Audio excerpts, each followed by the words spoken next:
completely relaxed, let us meditate for some time by practicing the 8 steps. Step number 1 is stilling the body, sthira sukha asanam. The body must be in a position where it is relaxed, alert, and head, neck, backbone is straight line. If I am sitting cross-leg, the hands must be on the thighs or locked, interlocked. If I am sitting on a chair, the legs must not be hanging on the floor, or I must take some support. Ideal is not to be in directly touch with earth. Earthing must not be there. There must be some cushion.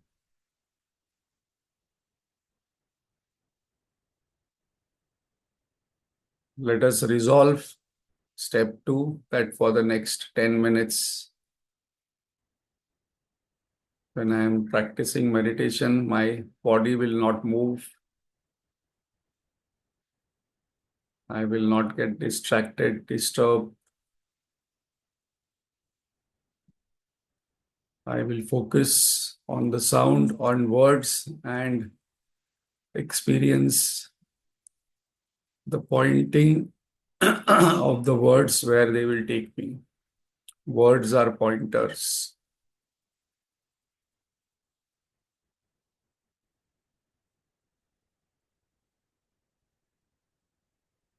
For practicing meditation or any project in life, we need God's grace and Guru Parampara's blessings. So step 3, Avahanam. I invoke God's grace. How to do? I bring a picture of my Ishta Devata. This time I can exactly know who is my Ishta Devata, whose form comes before my eyes. Whatever form, one form, I must bring in my mind and try to see the details of it. Between the eyebrows, suppose I bring the form, I can feel the God, I can see and feel the expressions, the ornaments, the color.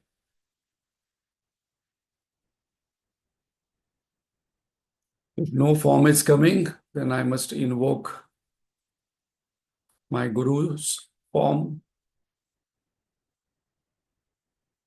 If some people might say I do not have both, then I must bring in Om.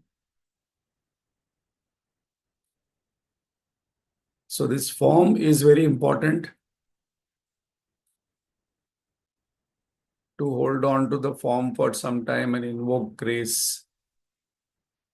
We can imagine the God or Guru, whoever form I am invoking, from their eyes or hands, golden blue light is coming and passing through whole my body. It's a very powerful technique to invoke grace.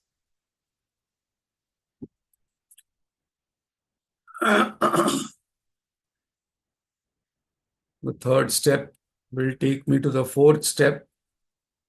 This whole golden blue light is passing through all my body parts. So the fourth step in meditation is body scan, which I can add that God's and Guru's grace is flowing through each part of the body.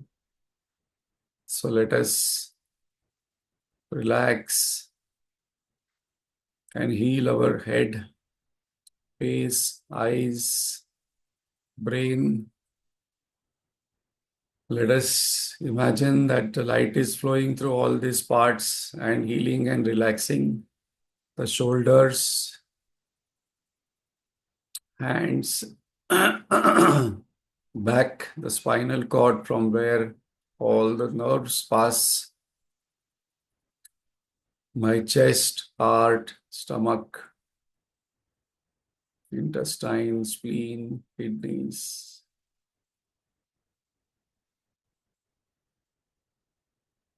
The light is passing through my groin, thighs, knees, ankles, calf muscles, shin, feet.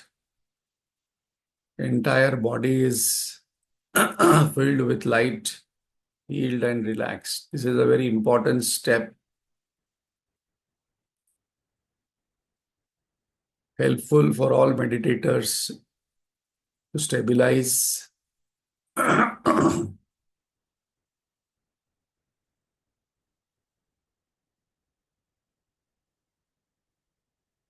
I withdraw the attention from the body and focus on the breath.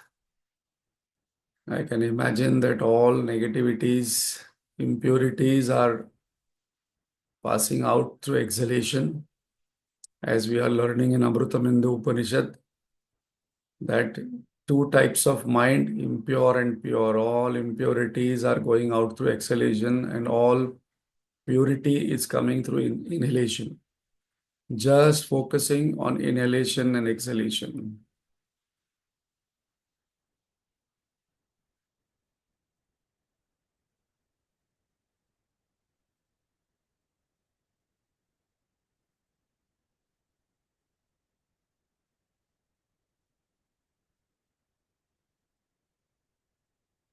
Step 5, the mind is purified, concentrated, and with this pure concentrated mind, I am going to focus on the sound, Swara Sadhana. My entire attention will be on the sound. So let us chant Om 12 times. When you are practicing alone, then we can chant it more time, 108 times or whatever time we fix. Om.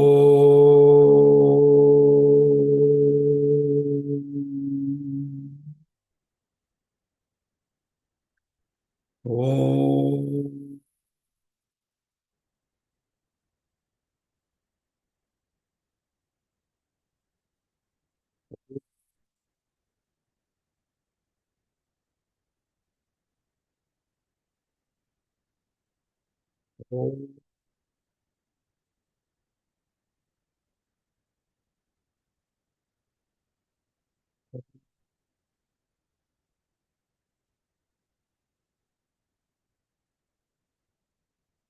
Om.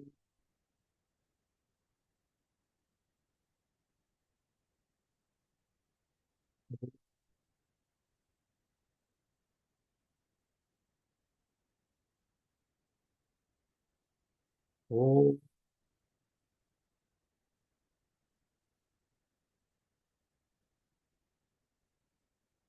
Om.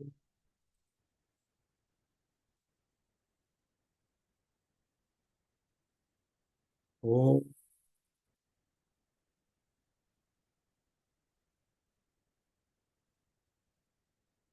Om.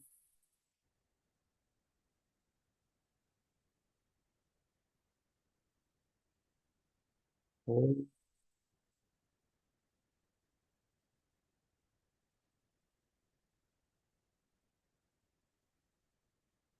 Step 7. Now I chant 3 times Om. This is for practice. And observe the silence between the two Oms. I can also add one more technique to hold on the breath. When the breath is stopped, there is no thought and there is complete silence. In the initial stages, when there are more thoughts and the silence is not happening, I can use this tool. Take a deep breath. Om.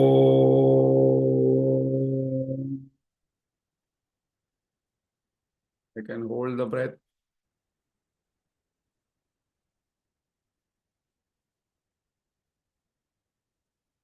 Inhale. Om.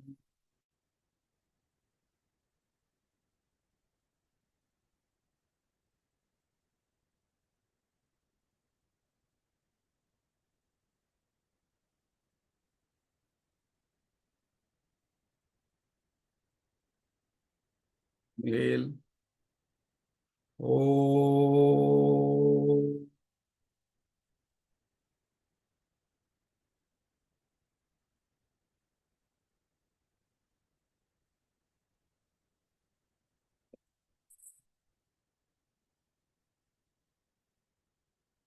Silence is the natural state of our mind. And when mind starts practicing, focusing on silence, the mind will start loving it. Sound is the noise or disturbance. Silence is a natural state. And slowly, slowly, the mind, when starts loving the silence, mind normally flows towards what it loves and it will dissolve. And when the mind is focusing on silence, I must remember whatever I have studied till now, all scriptures, the essence is only one. My real nature is pure existence, pure consciousness, infinite bliss.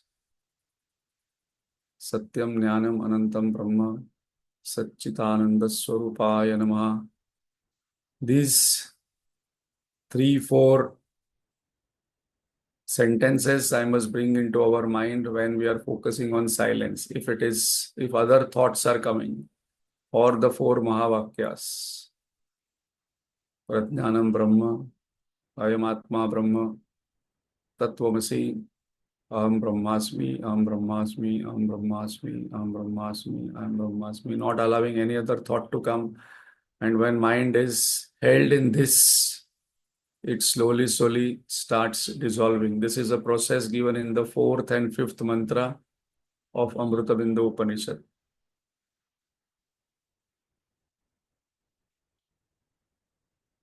Let us invoke God's grace and Guru Parampara's blessings. That is a 9th step. 8th step is abiding in this peace as long as possible. We must hold on the silence. If the thought comes, then we can chant this Mahavakyas. And today we will see why it is important to say this in our mind, because there is a lot of connection between sound, form, and the meaning. So let us chant loudly.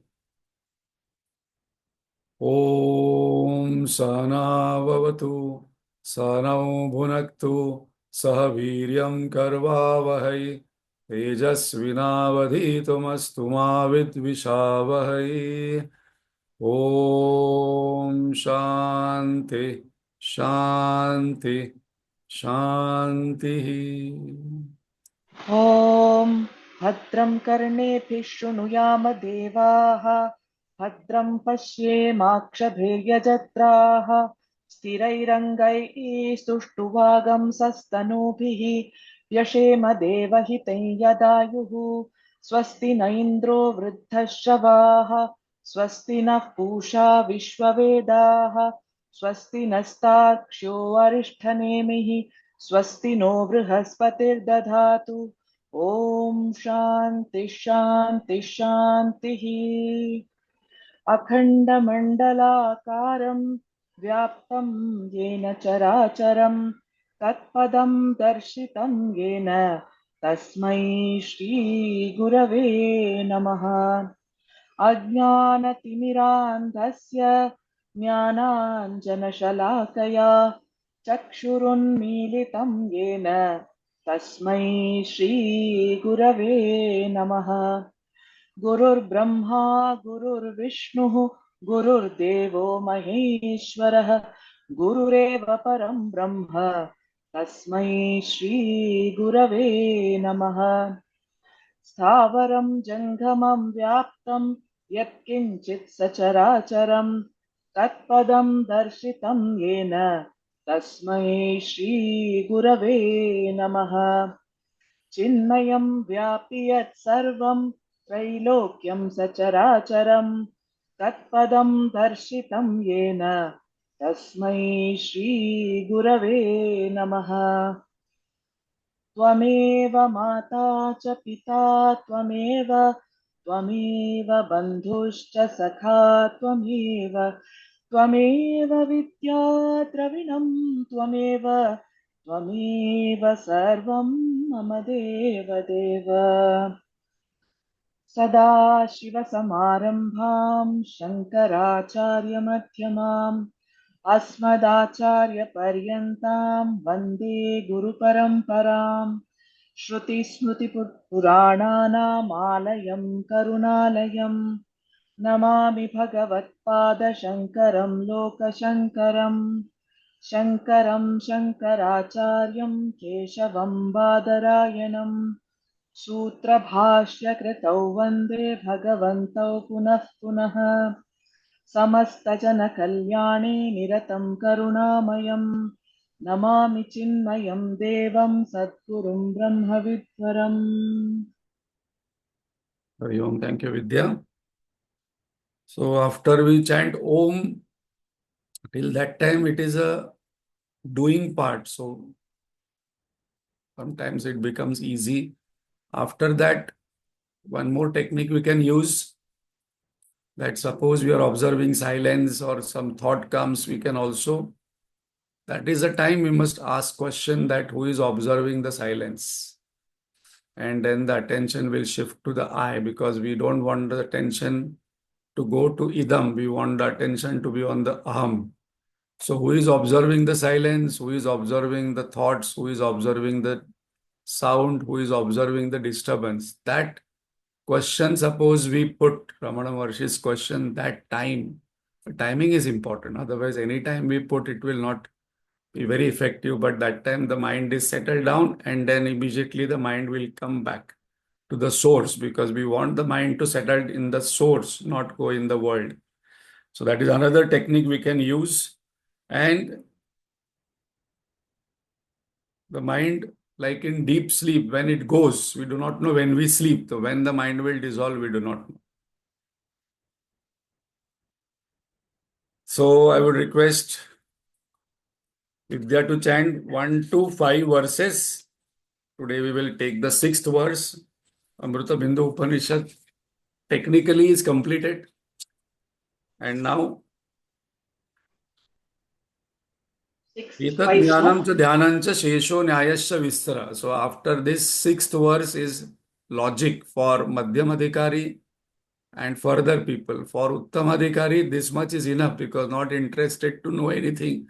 Now I know what is to be done. Now I know what is Atma. Now I know the technique.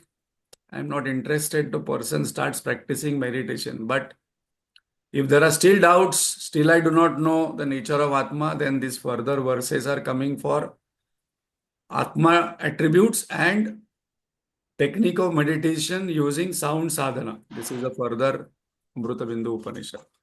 So 1 to 5, first of all, Vidya. मनो हि द्विविधं प्रोक्तं शुद्धं चाशुद्धमेव च अशुद्धं कामसङ्कल्पं शुद्धं कामविवर्जितं मन एव मनुष्याणां कारणं बन्धमोक्षयोः बन्धाय विषयासक्तं मुक्तं निर्विषयं स्मृतम् यतो निर्विषयस्यास्य मनसो मुक्तिरिष्यते अतो निर्विषयं नित्यं मनः कार्यं मुमुक्षुणा निरस्तविषयासङ्गं सन्निरुद्धं मनो हृदि यदा यात्यात्मनो भावं तदा तत्परमं पदम् तावदेव निरोद्धव्यं यावत् हृदि गतं क्षयम्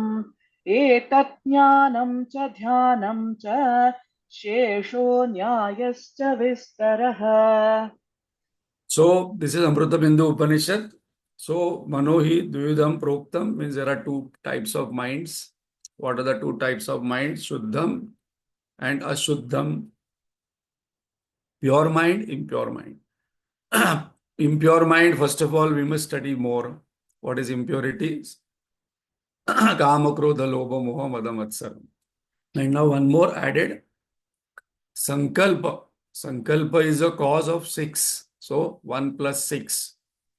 So in day-to-day life, we must, that must be our goal, because in day-to-day life, when we are married, doing a job and business, what creates bondage is verse number 2. Mana eva manushyanam karana bandha mokshayo. So we must know that marriage, job, business is not creating bondage. What is creating bondage is bandhaya vishaya saktam. Very important point, highlight.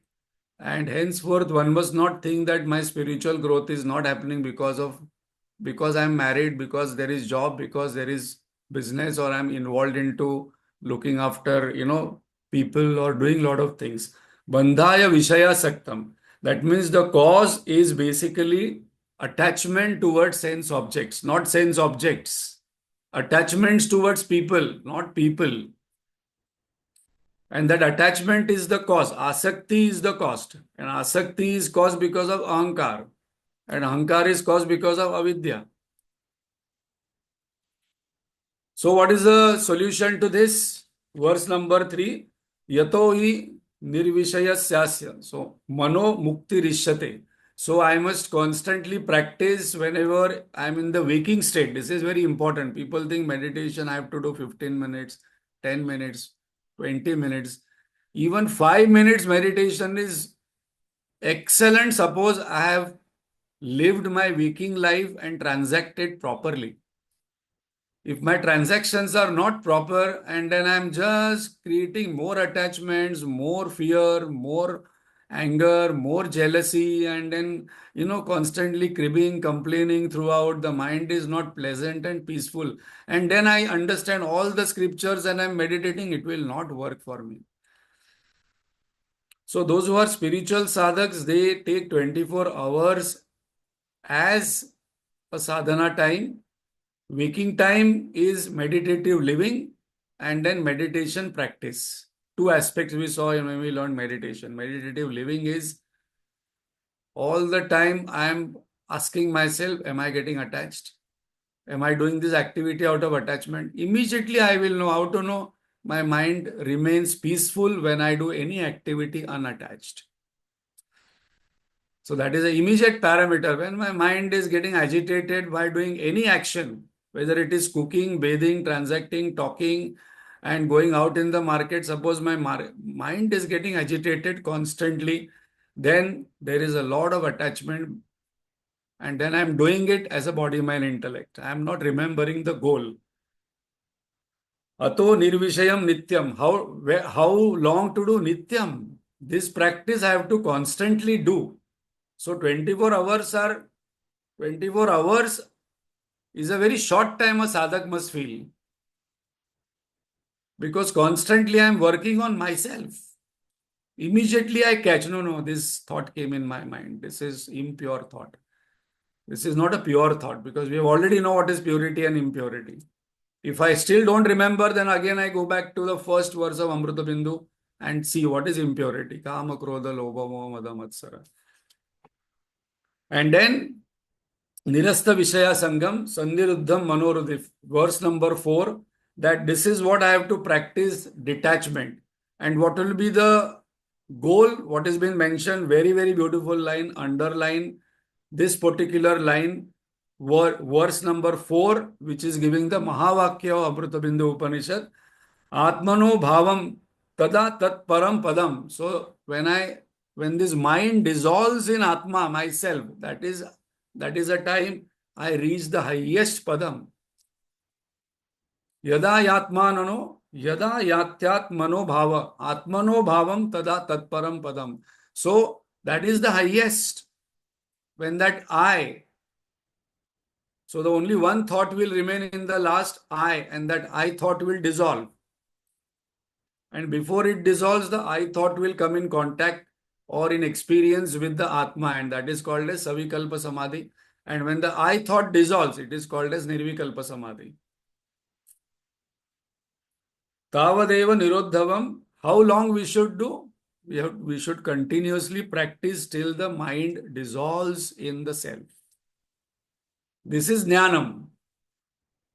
And Dhyanam process also we saw that first in day-to-day life I must purify, then I must concentrate the mind by doing some japa, upasana, tratak, whatever I want to do.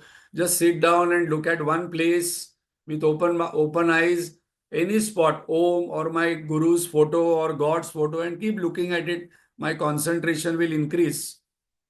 So, Chitta Shuddhi, Chitta Ekagrata, and then the transcendence of the mind, dissolution of the mind. Tavadeva nirodhavyam. So, the mind dissolves. So, we saw the process also. What is remaining for Uttam Adhikari? This is enough.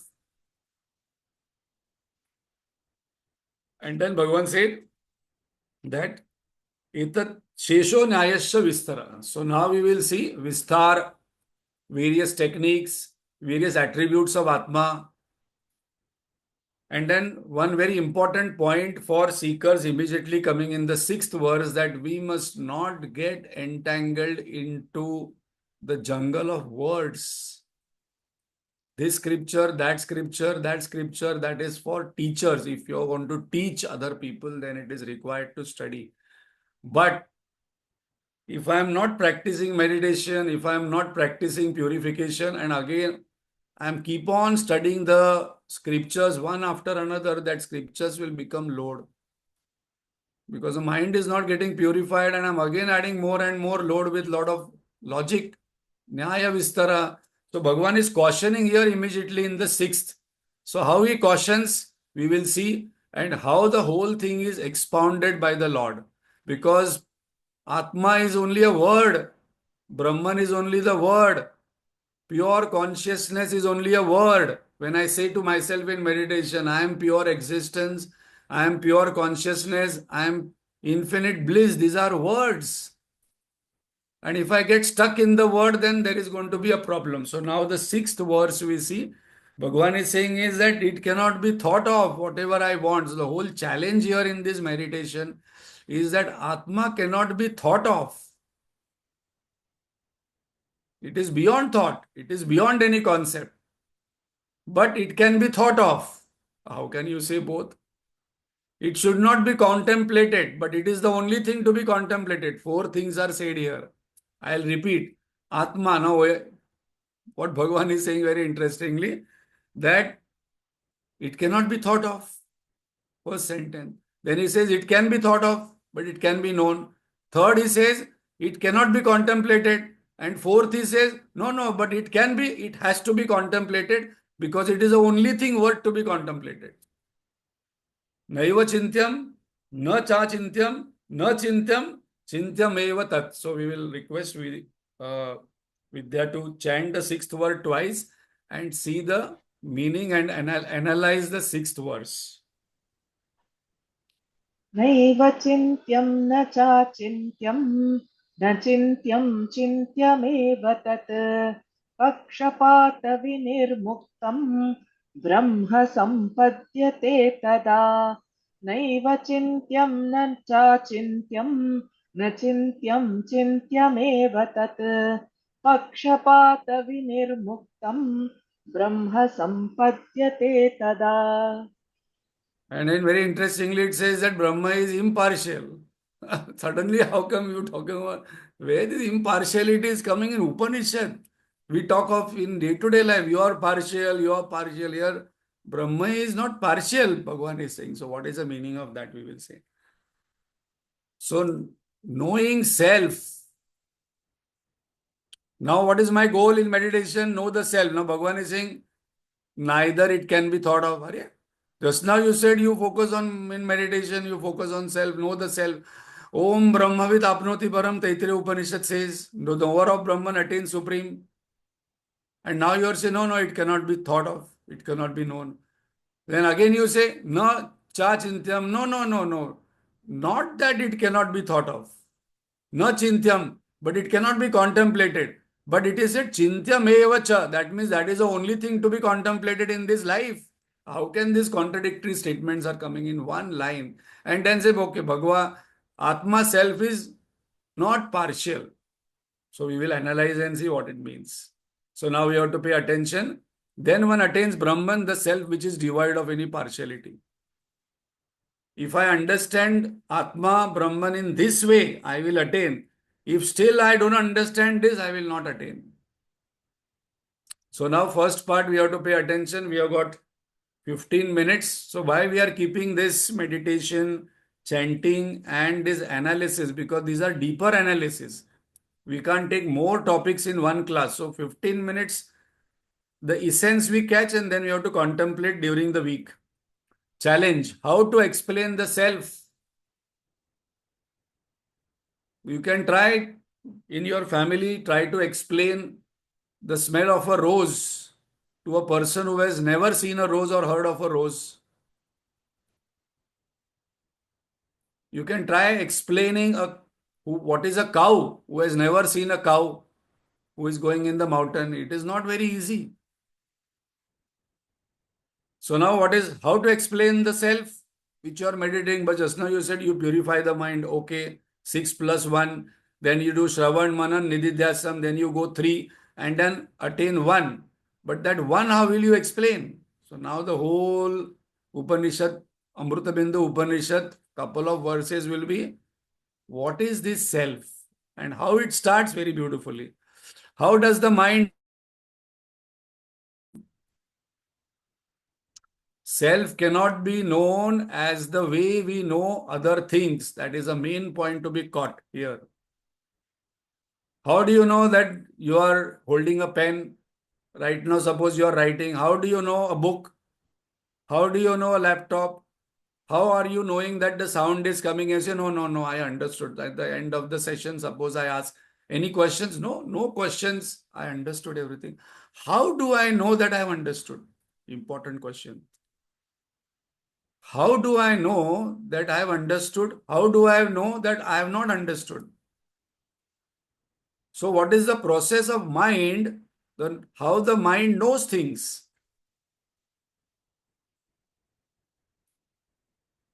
This thing I never thought. How the mind knows?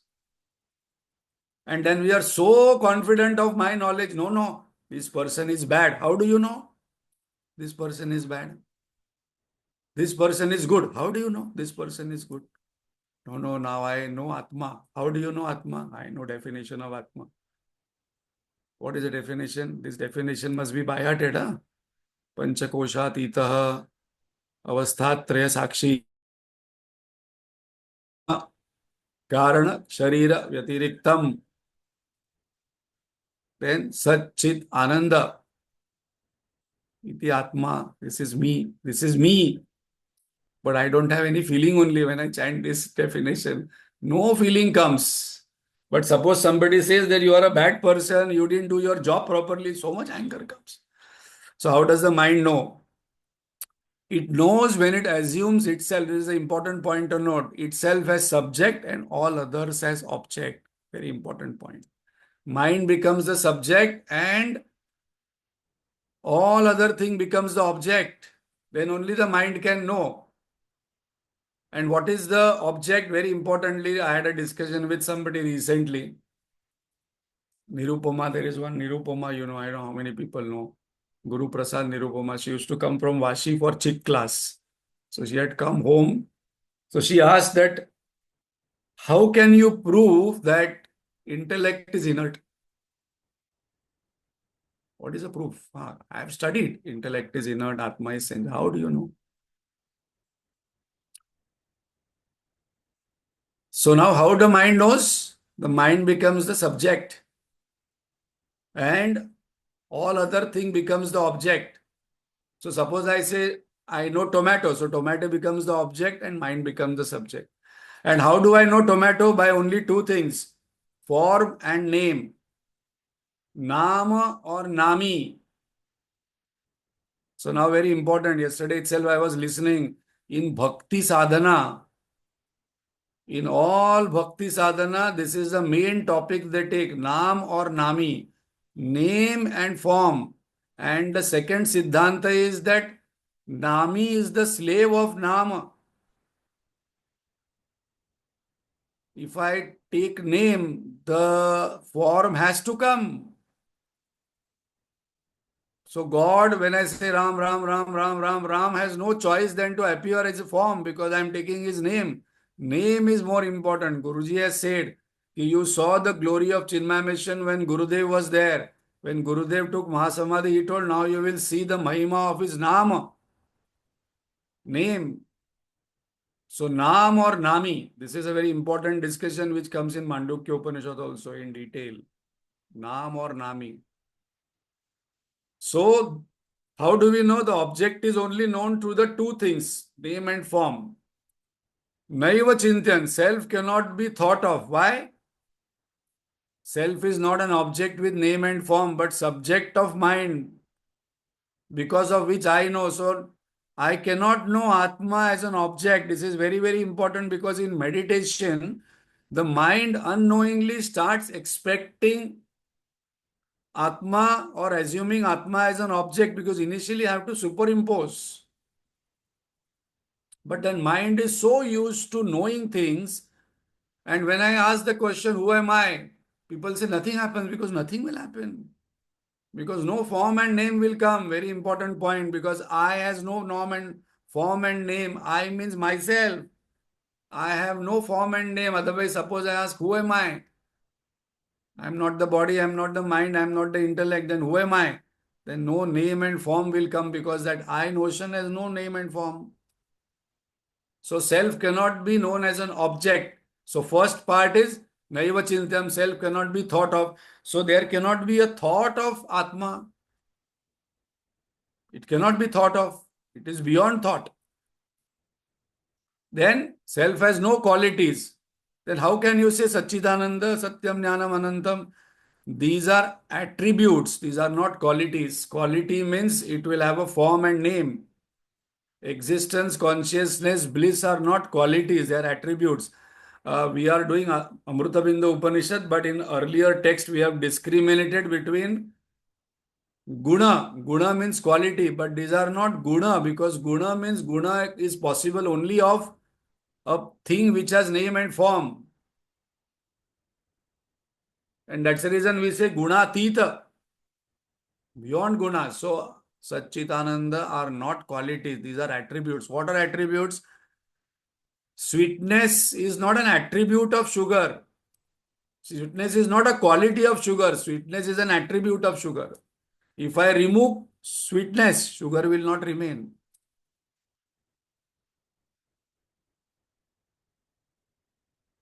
What are the qualities of sugar? Round, granule, khadi sakar. These are qualities because these are related to form and name.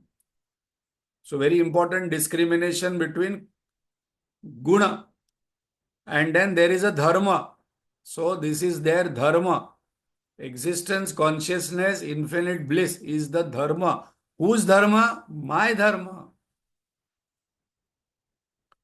Na cha chintyam, but it is not unthinkable. Arey, but just now you said it cannot be thought. Now how can you say in another breath? Same breath you are saying, no na chintyam. But it is not unthinkable. So there are no negatives in this.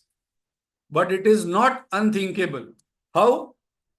Self can be thought of as subject, truth, not as an object. So this is a very important point in meditation. This is not related to jnanam, this is related to dhyanam. Because when I meditate, unknowingly, suppose I do not know this, the mind will always go out and try to create a form of Atma, Brahman, God. But they are saying that no, it is not a form, it is not an object, it is a subject itself. Because there is Atma, there is mind, and then there is body. So we know that we had studied in Druksha Vivek, Atma, then there is I notion, then there is intellect, then there is mind, then there are senses, and then there are sense objects. So the object cannot know the senses cannot know the mind cannot know the intellect cannot know the I notion, ego, and the ego cannot know the Atma. But how the whole process is happening this way? Because the reflection is completely, maximum reflection of Atma happens on the I notion, ego. And then it reflects the intellect. then it reflects the mind, then it reflects the senses, and then it reflects the objects. So truth is to be studied like that. So I said in the meditation, I added one more point that when till sound it is of doing part. Om, om, om, om, om, om, I'm chanting. And then slowly, slowly I shift the mind, the attention between two ohms, silence. And when the mind starts experiencing silence, then the mind will start seeking something in the silence which will not, it will not find it. So it will get frustrated. So I must not allow it to get frustrated, disappointed, dejected. Immediately I must ask, who is the knower of that silence? Then it will come back because it is a subject, it is not an object. And then suppose some disturbance come. No, no, my meditation was not good. Very good.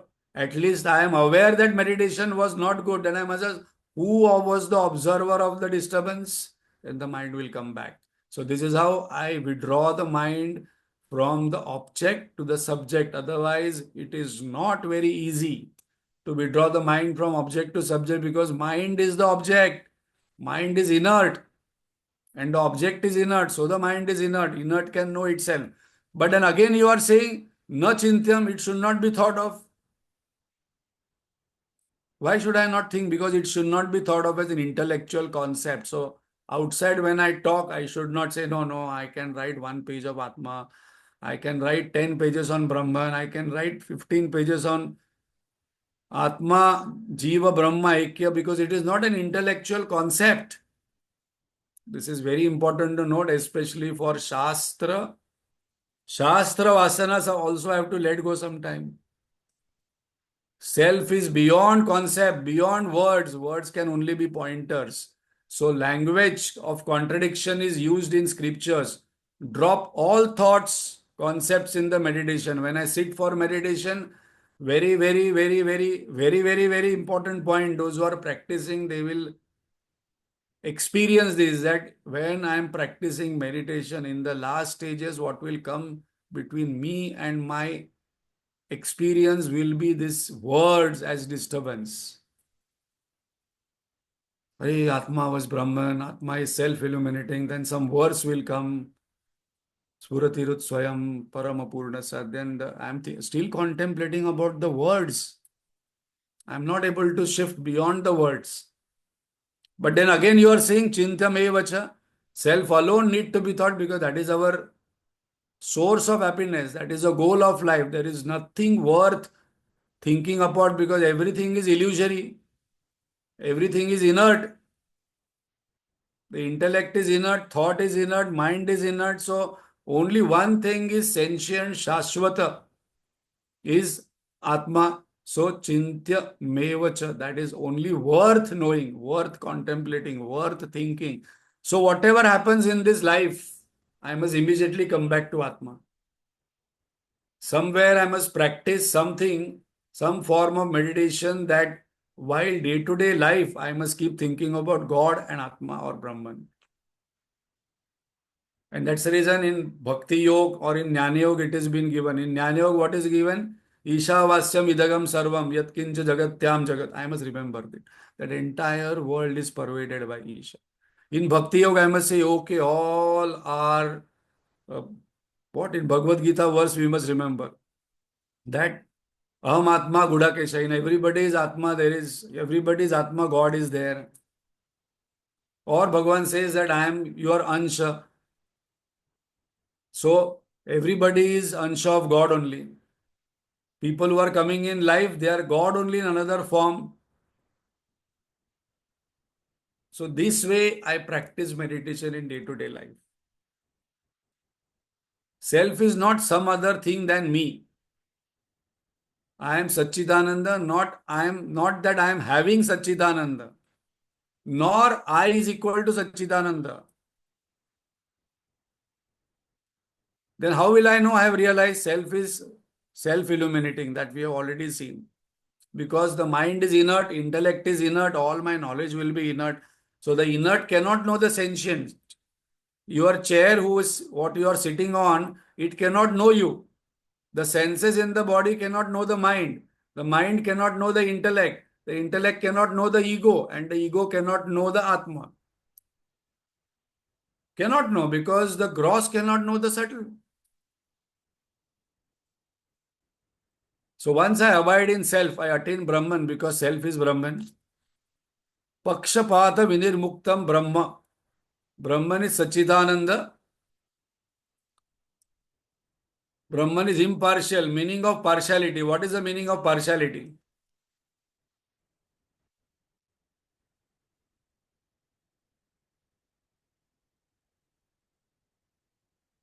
So that we will take it next time.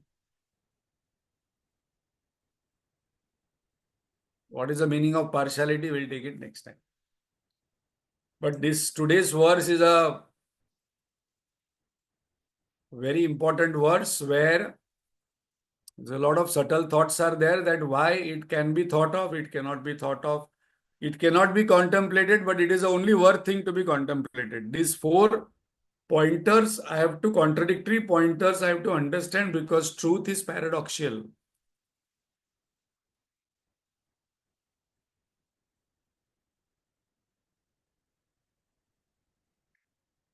Om Purnamada Purnamidam Purnat Purnamudachyate Purnasya Purnamadaya Purnamevavashishyate. Om Shanti Shanti Shanti.